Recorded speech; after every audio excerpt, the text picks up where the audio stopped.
BNP chairperson Begum Khaleda জিয়ার রোগমুক্তি কামনায় লালমনিরহাটের হাতীবান্ধা উপজেলার সিঙ্গিমারী ইউনিয়নের ৯ নং ওয়ার্ড বিএনপি কর্তৃক আয়োজিত দোয়া ও ইফতার মাহফিল অনুষ্ঠিত হয়েছে।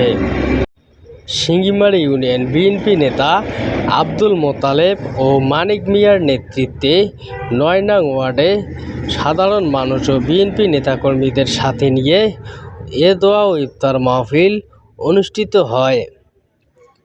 উক্ত দোয়া ও ইফতার মাহফিলে উপস্থিত ছিলেন হাতীবান্ধা উপজেলা যুবদলের আহ্বায়ক জনাব আনোয়ার হোসেন, সিঙ্গিমারী ইউনিয়ন বিএনপির আহ্বায়ক জয়নাল আবেদীন সহ সিঙ্গিমারী ইউনিয়ন বিএনপি ও অঙ্গ সংগঠনের বিভিন্ন ইউনিটের নেতাকর্মী উপস্থিত ছিলেন।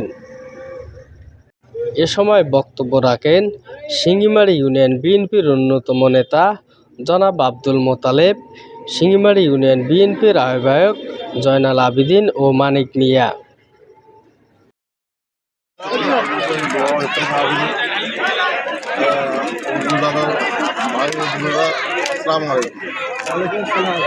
আমরা দীর্ঘদিনের শ্রাবণীদের আমলে আমরা কোনোদিন এইভাবে কোনো উৎপাদন করতে পারিনি।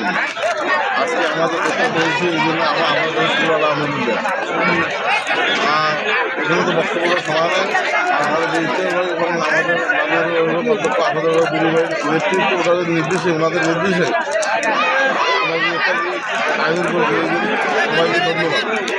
আর আগামী দিনে আমাদের আত্মীয় জনতা ও সংগ্রাম এলাকার মানুষের নেতা হাজারী প্রধানের নেতৃত্বে ইনশাল্লাহ দল আমরা ধানুষী মার্কায় এবং ওনাকে ধানুষী মার্কা ভোট দিয়ে আমার দল দিতে পারবো এবং আমার জীবনের বিনিময় হলো ওনাকে দল দিতে আনবো এবং এলাকার উন্নয়নের মাধ্যমে করে মাহফিল আমরা দীর্ঘ ১৭ বছর এই জালিম সরকারের নির্যাতিত নিপীড়িতভাবে আমরা কোনো ইফতার মাহফিল তো দূরের কথা, আমরা সাধারণ মানুষের পাশে দাঁড়াইতেও পারিনি, মামলা হামলার শিকার হয়েছি। আমরা দীর্ঘ ১৭ বছর পর এইরকম একটি খোলা মাঠে মাদ্রাসার মাঠে আমরা ইফতার মাহফিল করতে পারছি এখন।